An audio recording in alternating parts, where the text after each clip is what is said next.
بسم اللہ الرحمن الرحیم ایاک نعبد و ایاک نستعین۔ میرے پاکستانیوں، آج میں علی محمد کی رہائی پہ مجھے خوشی اس لیے ہے کہ ایک تو یہ ثابت ہو گیا کہ بے قصور تھا۔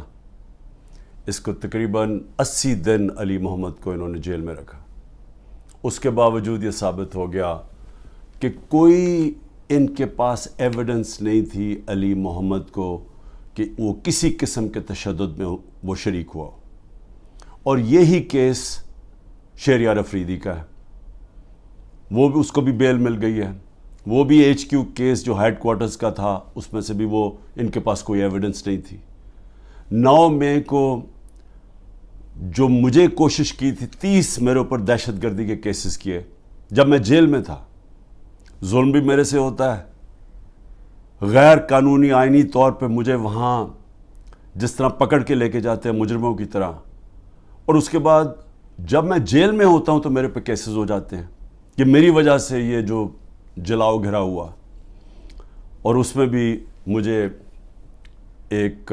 میں سلام کرتا ہوں جج صاحب کو، کیونکہ مجھے پتہ ہے کس طرح کا پریشر ہے اس وقت ہماری عدلیہ کے اوپر۔ میں سلام کرتا ہوں اس لیے کہ آج کل کے زمانے میں حق اور سچ پہ کھڑا ہونا آسان نہیں ہے۔ ویگو ڈالا پہنچ جاتا ہے گھر، لوگوں کے گھروں کے اندر گھس جاتے ہیں، ان کو ذلیل کرتے ہیں، ان کی بزنسز بند کر دیتے ہیں۔ تو اس لیے، اور ہر کسی کو، یہ صرف ہم اپنے لوگوں کی بات نہیں کر رہے، جو اس ظلم کے نظام کا حصہ نہیں بنتا اور اس کے خلاف حق کی آواز بلند کرتا ہے، اس کو وہ مشکلوں کا سامنا کرنا پڑتا ہے جو پاکستان کی تاریخ میں کسی ڈکٹیٹرشپ میں نہیں کرنا پڑا۔ تو میں اس لیے جج صاحب کو بھی سلام کرتا ہوں، اور میں آج خاص طور پہ اپنے وہ لوگ جو سب کچھ برداشت کر چکے ہیں، علی محمد، والدہ بیمار، ان کو ڈائبٹیز ہیں، اکیلے لڑکے ہیں، اس کے باوجود پوری کوشش کی انہوں نے اس کو توڑنے کی کہ کسی طرح وعدہ معاف گواہ بن جاؤ عمران خان کے خلاف۔ پھر اگر وہ نہیں بننا تو چلو پارٹی چھوڑ دو، کہ ہم اب 9 مئی کی مذمت کرتے ہیں، ہم اپنی فوج سے پیار کرتے ہیں اور ہم پی ٹی آئی چھوڑ رہے ہیں۔ تو سارے فوج سے پیار کرتے ہیں، سارے جو 9 مئی کو جو جلائی گئی تھی جگہ، ہم نے سب نے اس کی مذمت کی ہے، لیکن پی ٹی آئی چھوڑ دیتے ہیں۔ یہ کھڑے ہو گئے کہ ہم پی ٹی آئی نہیں چھوڑتے، اور ان کو بڑی بری حالات کے اندر رکھا گیا۔ شہریار افریدی، ان کے فیملی میں بھائی ان کے فوت ہوئے، ادھر نہیں جانے دیا، جیل میں رکھا۔ اور جس طرح اس کے اوپر توڑنے کی کوشش کی گئی، ان کی بیوی کو پکڑا، پھر ایک دفعہ اور پکڑنے کی کوشش کی، بیوی بچوں کے ساتھ تھی۔ تو میں ان کو خاص طور پہ سلام کرتا ہوں۔ اور اعجاز چودھری اس وقت وہ ڈائبٹیز کے پیشنٹ ہیں، 70 سال ان کی عمر ہے، ان کا وزن کم ہو چکا ہے، وہ بھی ٹوٹ نہیں رہے۔ میاں محمود رشید، ہارٹ کنڈیشن ہے، ان کو چیسٹ پینز ہوئی، ہسپتال گئے، اس کے باوجود وہ کھڑے ہیں۔ ڈاکٹر یاسمین کینسر کی سروائیور ہیں، عمر ان کی تقریباً 75 سال ہے، وہ اس وقت کی وہ بیٹھی ہوئی ہیں، اور ان کو کہا عمران خان کے خلاف وعدہ معاف گواہ بن جاؤ کہ عمران خان نے کہا تھا جا کے جلا دو۔ جس طرح 3-4 بچوں کو پکڑا، انہوں نے ان کو کہا جی عمران خان نے کہا تھا کہ کور کمانڈر گھر بھی جلانا ہے اور پھر وہ کوئی کاغذات ہیں وہ بھی جلانے ہیں۔ یعنی لوگوں کو یہ بالکل سمجھتے ہیں کہ بھیڑ بکریاں، کوئی عقل ہی نہیں ہے عوام میں کہ وہ عمران خان کہے گا جی کور کمانڈر کے گھر میں کوئی کاغذات پڑے ہیں جو جلوانا ہے، اور ان سے یہ 164 کا بیان لیا۔ تو یہی کوشش کریں ڈاکٹر یاسمین سے، وہ بھی کھڑی ہوئی ہیں۔ لیکن جو میں سب سے زیادہ عمر چیمہ، جس طرح کا ان کے اوپر تشدد کیا گیا، ان کی بیوی گئی کورٹ ہیئرنگ کے اوپر، ان کو پکڑ کے جیل میں ڈال دیا، وہ بھی کینسر سروائیور ہیں۔ یعنی عورتوں کے اوپر کون کرتا ہے؟ لیکن عورتوں کے اوپر میں خاص بات کرنا چاہتا ہوں۔ ڈاکٹر زرکا نے ان کا ایک رنگ باز ہے، جس کو میں پولیٹیشین بھی نہیں کہتا، جو جب ڈیفنس منسٹر تھا اور فورن منسٹر تھا دبئی سے تنخواہ لے رہا تھا. یہ کبھی سنا ہے کہ دبئی کی کمپنی سے ایک ملک کا فورن منسٹر اور ڈیفنس منسٹر تنخواہ لے؟ اور اس کے بعد وہ بچ بھی جاتا ہے, اس کو کچھ ہوتا بھی نہیں ہے. اور وہ کیونکہ طاقتور حلقوں میں اس کے دوستیاں تھیں, جب وہ الیکشن ہار رہا تھا 2018 میں تو ایک ٹیلی فون کیا, باجوہ صاحب مجھے بچا لو میں ہار رہا ہوں. اور باجوہ صاحب سپر کنگ نے کہا فکر نہ کرو تم جیت جاؤ گے, اور اگلے دن وہ جیت جاتا ہے. تو وہ جس طرح ہمیشہ عورتوں کے خلاف زبان استعمال کرتا ہے, اس نے پھر سے کی. ڈاکٹر زرکا نے, سینیٹر ڈاکٹر زرکا نے جواب دیا, ان کی 2 کلینکس وہ بند کر دی. یعنی اس سطح پہ کون کرتا ہے؟ ہماری ڈاکٹر سیما ایم پی اے کراچی کی, ان کے گھر پہنچ کے ان کی کلینک اس کو بند کر دیا. ہماری سمابیہ ایکس ایم پی, اس کے گھر کے اوپر پولیس پہنچ گئی. یعنی یہ کبھی ہوا ہے کیا؟ یہ کوئی دہشت گرد ہیں, یہ کوئی کسی انتشار میں ہیں, یہ انہوں نے کیا ہے؟ تو ایسے ہے کہ آپ تحریک انصاف کے آپ کوئی ممبر ہی ہوں, سپورٹر ہی ہوں, یہی کافی ہے. آپ کی بزنس بھی بند ہو جائے گی, آپ کو جیلوں میں بھی ڈال دیں گے, جھوٹے پرچے بھی ہو جائیں گے. یعنی صرف اب کوئی ضرورت نہیں ہے آپ کو کہ آپ نے کوئی جرم کرنا ہے. اس ملک میں اب جرم ہو گیا ہے تحریک انصاف کا ممبر ہونا, سپورٹر ہونا. کوئی اگر بزنس والا بھی کوئی سپورٹ کرتا ہے اس کے پیچھے بھی پڑ جاتے ہیں. آپ یہ سوچیں کہ شوکت خانم, اب شوکت خانم ساری قوم جانتی ہے کہ ملک کا سب سے بڑا خیراتی ادارہ ہے. ان کے ہر روز نوٹس آ جاتا ہے کہ جی فلانی ڈاکیومنٹ دکھائیں اور یہ ڈاکیومنٹ دکھائیں, جی وہ بتائیں کہ جناب کس نے ڈونیشنز دی تھی آپ کو. یعنی ایک یہ نہیں دیکھ رہے کہ اس سے نقصان کس کو ہو رہا ہے. کوئی فکر نہیں ہے کہ ملک کو کیا نقصان ہوگا. جو انہوں نے کیسز میرے اوپر اٹھائے ہوئے ہیں ذرا وہ سن لیں. سب سے اب جو قوم کے سامنے, کیونکہ الحق ہے, میرا ایمان ہے, ایمان ہی ہے, تو میں یہ سارے ایک طرف کھڑے ہو گئے ہیں, اسٹیبلشمنٹ ساتھ کھڑی ہو گئی ہے, اکیلا ان کا مقابلہ کر رہا ہوں. صرف توحید پہ, لا الہ الا اللہ پہ, ایمان اللہ پہ ہے. اور جس طرح اللہ ہر ان کی جو بھی کوشش کرتے ہیں خود ہی سچ سامنے آ جاتا ہے. جو انہوں نے میرے اوپر القادر کا کیس کیا, اب القادر کا کیس کیا تھا کہ عمران خان نے جو القادر یونیورسٹی بنائی ہے, جدھر مکمل طور پہ مستحق گھروں سے وہ بچے جو کہ جن کے ماں باپ اعلیٰ تعلیم نہیں افورڈ کر سکتے, وہ سب پڑھ رہے ہیں مفت. اور میں بتا چلا گا ہوں, سیرت نبی کو ہم نے بنایا کہ فیوچر لیڈرز بنے, تربیت ہو ان کو, اور ساتھ ساتھ اس کے ٹیکنالوجی بھی. یہ ہے اس کا جو ویژن ہے یونیورسٹی کا. اس کو سامنے لا کے بہت بڑی سکینڈل ہو گئی. اور اب پتہ چلا ہے کہ انہوں نے اپریل 2020 میں تفتیش کی تھی. وہ میں پہلے کہہ چکا ہوں آپ کو. نیشنل کرائم ایجنسی انگلینڈ کو رابطہ تھا نیب کے ساتھ. یہ جو سیٹلمنٹ ہوئی تھی ملک ریاض کی فیملی کی اور این سی اے کی, یہ سارا کچھ نیب کو پتا تھا. اور نیب نے اپریل 2020 میں یہ انکوائری بند کر دی تھی.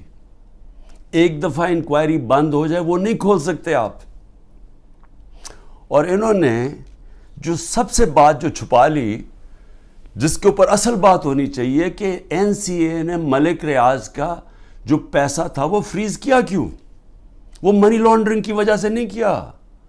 وہ انہوں نے کہا کہ ایک ٹرانزیکشن ہوئی, اور یہ سنیں ذرا غور سے, کہ حسن نواز نے پراپرٹی بیچی ملک ریاض کے بیٹے کو, اور وہ جو پراپرٹی بیچی وہ 50 بلین پاؤنڈ کی بیچی.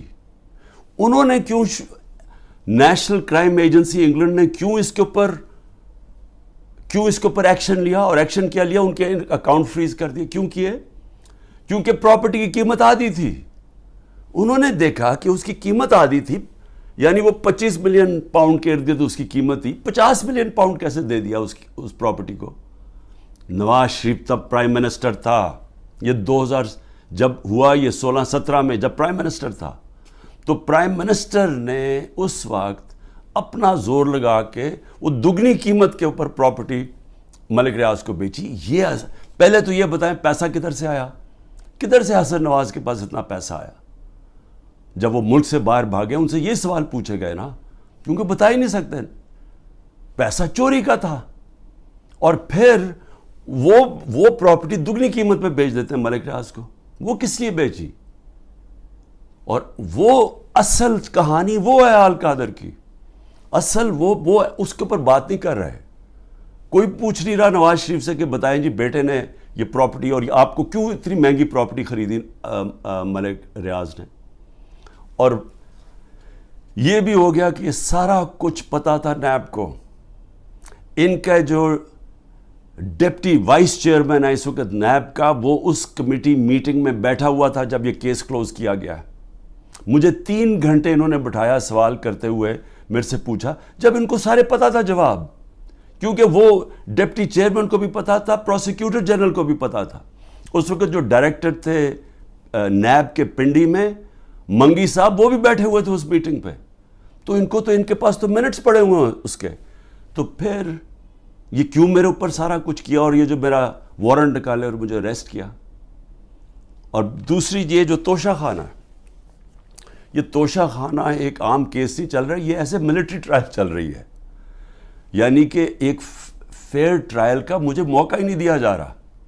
خیر وہ اس کے اوپر پھر سے میں سب جوڈیس سے زیادہ بات نہیں کرتا، لیکن یہ میں کہوں گا کہ میرے سے وہ سوال پوچھے جا رہے ہیں جو آج پاکستان کی تاریخ، 70 سالہ تاریخ میں کبھی کسی سے، جن کو بھی کتنی گفٹس ملی ہیں توشہ خانہ میں، 70 سال سے ملتی ہیں گفٹس، کوئی نئی تو چیز نہیں ہے. کبھی کسی سے وہ سوال نہیں پوچھا کہ جی آپ کو جو توشہ خانہ کی گفٹ ملی تھی وہ آپ نے آگے بیچی کس کو، یا آپ نے گفٹ کس کو کی. کبھی کسی سے آج تک یہ پوچھا ہے؟ کبھی کسی سے پوچھا ہے کہ توشہ خانہ جب آپ قیمت ادا کر کے وہ لے لیتے ہیں گفٹ، اس کے بعد آپ کی پراپرٹی آپ جو مرضی کریں؟ بھی آپ کون ہے پوچھنے والا کہ میری پراپرٹی سے میں یہ گفٹ کروں یا میں بیچوں؟ جب تک کہ جو بھی میرا چیز ہو وہ میں ڈکلیئر کروں. تو میرا سارا ڈکلیئرڈ ہے میرے ٹیکس ریٹرنز میں. تو وہ سوال پوچھے جا رہے ہیں آج، وہ وجہ اس کی ہے ان کو مل کچھ نہیں رہا. یہ 3.5 سال میں جتنا میں پرائم منسٹر ہوں، ان کو یہ 2 چیزیں ملی ہیں. اس کو کرپشن کہہ رہے ہیں، یہ جو توشہ خانہ ہے، اور دوسرا چیز القادر. یہ 2 کرپشن کے کیسز میرے پہ ملے ہیں. ان 3.5 سال میں جب نواز شریف پرائم منسٹر بنا تھا، 17 اس نے فیکٹریاں بنا چکا تھا 3.5 سالوں میں، اور سرکاری بینکوں سے قرضے لیتا تھا، فیکٹریاں بنا لیتا تھا، اور بعد میں وہ قرضے معاف کروا لیے. اور جو پیسہ دیا وہ 20 سال کے بعد واپس، جو تھوڑا سا اور مارک اپ معاف کروا کے وہ بھی تھوڑا سا پیسہ دیا. ان سے کبھی پوچھا؟ زرداری اس ٹائم کے اندر 2 سال میں اس کو 10% ساری دنیا کہنا شروع کر دی تھی کہ ہر چیز پہ کمیشن کماتا تھا.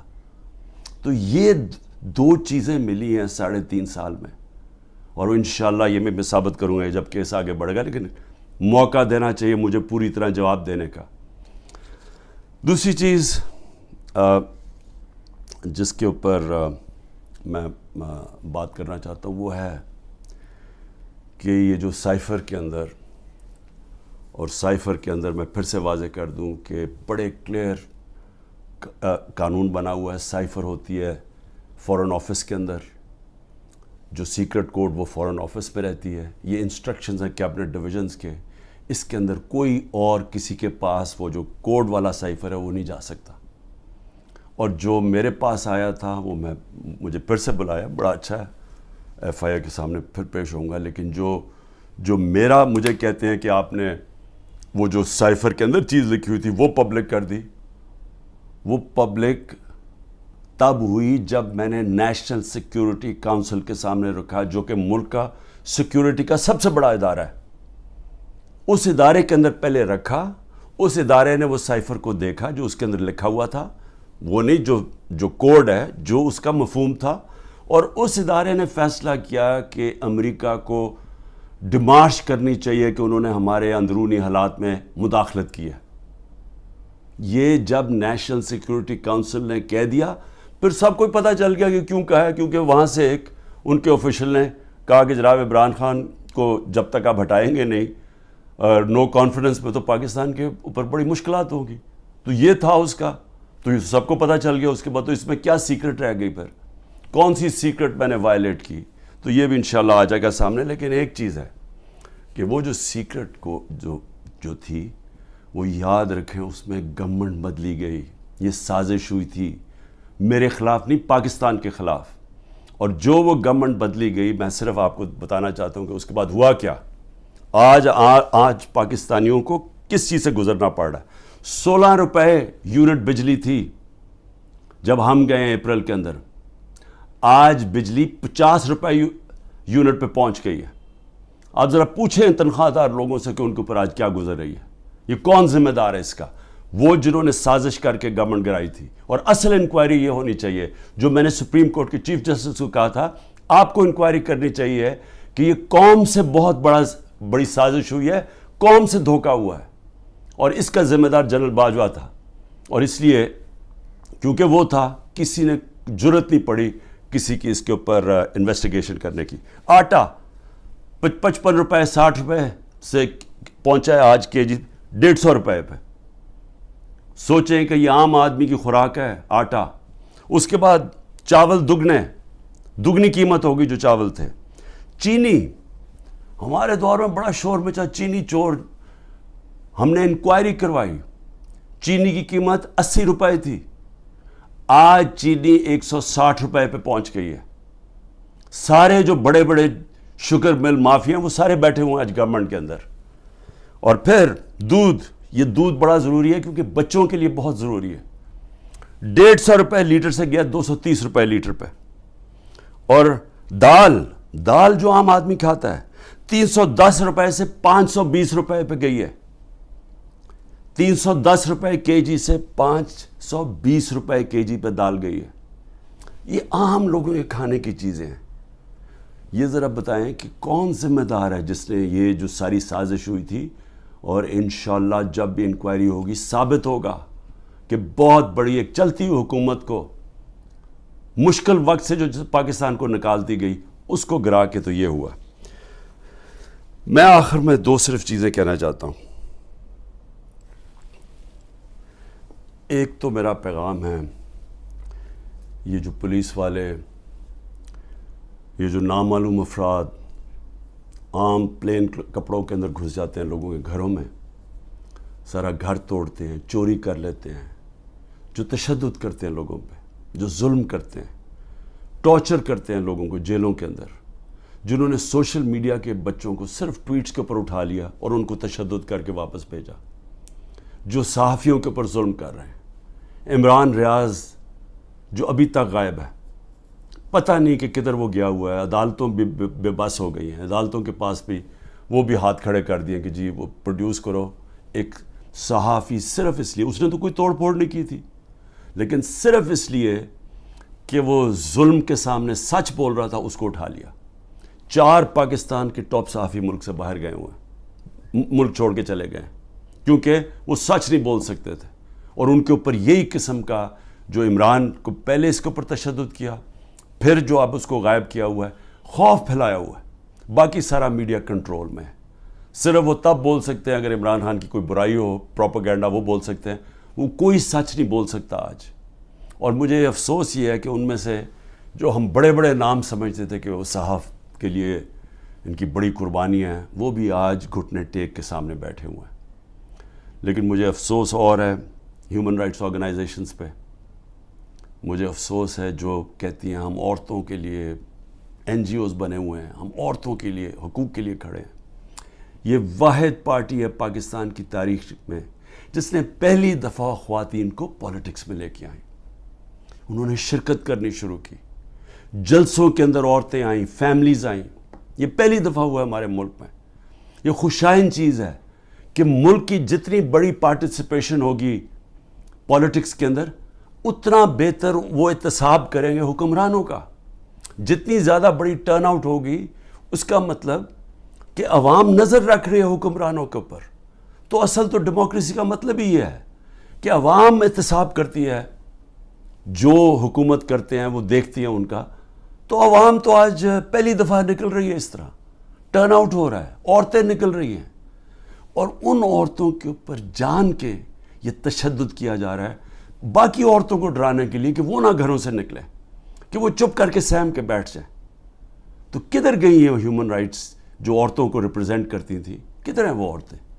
کیوں نہیں بول رہی کہ یہ جو ظلم ہو رہا ہے ان عورتوں کے اوپر؟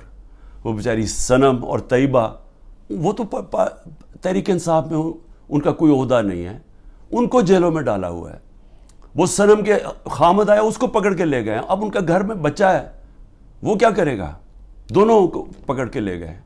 عمر چیمہ، اس کی بیوی، میں پھر سے کہتا ہوں وہ کینسر کی سفرر ہے، کینسر کی سے اس کو پکڑ کے جیل میں ڈال دیا، صرف اور صرف دہشت پھیلانے کے لیے کہ عورتیں گھروں سے نہ نکلیں۔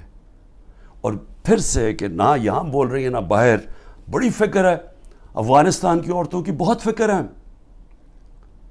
اور ہے ٹھیک ہے کہ اسکولوں میں سب سے زیادہ ملک کی بہتری ہوتی ہے جب عورتیں پڑھی لکھی ہوتی ہیں، اور پاکستان میں تو خاص طور پہ جب آپ کی آبادی تیزی سے بڑھ رہی ہو تو اس کو روکتا ہی ہے کہ پڑھی لکھی، جب آپ کی بچیاں پڑھی لکھی ہوتی ہیں، عورتیں پڑھی لکھی ہوتی ہیں۔ لیکن کیوں فکر نہیں ہے کہ یہ پاکستان کی عورتوں سے کیا ہو رہا ہے؟ تو ایک تو یہ ہے۔ میں آخر میں صرف یہ کہنا چاہتا تھا کہ جو مرضی آپ کر لیں، یہ آپ جو سب کچھ کر رہے ہیں، یہ جو سارا دہشت پھیلائی ہوئی ہے اور لوگوں کو جیلوں میں ڈالا ہوا ہے اور گھروں میں یہ توڑ پھوڑ کر رہے ہیں، یہ آج میرا دن یاد رکھ لیں، جب بھی الیکشن ہوگا آپ تحریک انصاف کو روک ہی نہیں سکتے، کیونکہ آپ لوگ اگر سہم بھی گئے نا، دلوں کے اندر ان جو فیصلے اور ذہنوں میں کر بیٹھے ہیں وہ اس سے نہیں پیچھے ہٹنے لگے۔ جب ایک آبادی ایک طرف آ کے کھڑی ہو جاتی ہے، قوم کھڑی ہو جاتی ہے، کوئی دنیا کی پاور اس کو روک نہیں سکتی۔ یہ صرف عارضی طور پہ آپ تھوڑی دیر لوگوں کو سہم جائیں گے، ڈر جائیں گے۔ میں چیلنج کرتا ہوں کہ جب بھی الیکشن ہوں گے آپ ڈیلے بھی کر دیں، ابھی ڈرے ہوئے ہیں کہ جی ابھی نہ کرو الیکشن، آپ اگلے مارچ کر دیں۔ میں آپ کو چیلنج کرتا ہوں کہ تحریک انصاف سویپ کرے گی الیکشن انشاءاللہ۔ مجھے جیل میں ڈال دیں، ڈسکوالیفائی کر دیں، جیتنا تحریک انصاف نے، کیونکہ قوم فیصلہ کر بیٹھی ہے۔ اور یہ جتنے آپ حربے استعمال کر رہے ہیں، آپ تحریک انصاف کا ووٹ بینک اور بڑھتا جا رہا ہے۔ لوگ بیوقوف تو نہیں ہیں، قوم تو دیکھ رہی ہے کیا ہو رہا ہے، اور قوم کے اندر غصہ ہے۔ ایک معاشی طور پہ ان کا قتل کر دیا ہے، ایک مہنگائی ان کو لے بیٹھی ہے، ایک یہ 30 سال سے وہ شکلیں دیکھ رہی ہیں جو ملک کو لوٹ کے پیسہ باہر ان کا پڑا ہوا ہے، اور پھر ان کے اوپر خوف طاری کیا ہوا ہے کہ جناب ہم آپ مایوسی پھیلائی ہوئی ہے کہ تحریک انصاف جیت نہیں سکتی، عمران خان کے اوپر کانٹا مارا ہوا ہے۔ کانٹا صرف عوام کسی کے اوپر مارتی ہے، اور کوئی بھی انشاءاللہ جب بھی الیکشن ہوگا، کوئی بھی جب عوام کی رائے طے کر لیتی ہے، فیصلہ کر لیتی ہے عوام، آج تک دنیا کی تاریخ میں عوام کے خلاف کوئی نہیں جیتا۔ پاکستان زندہ باد۔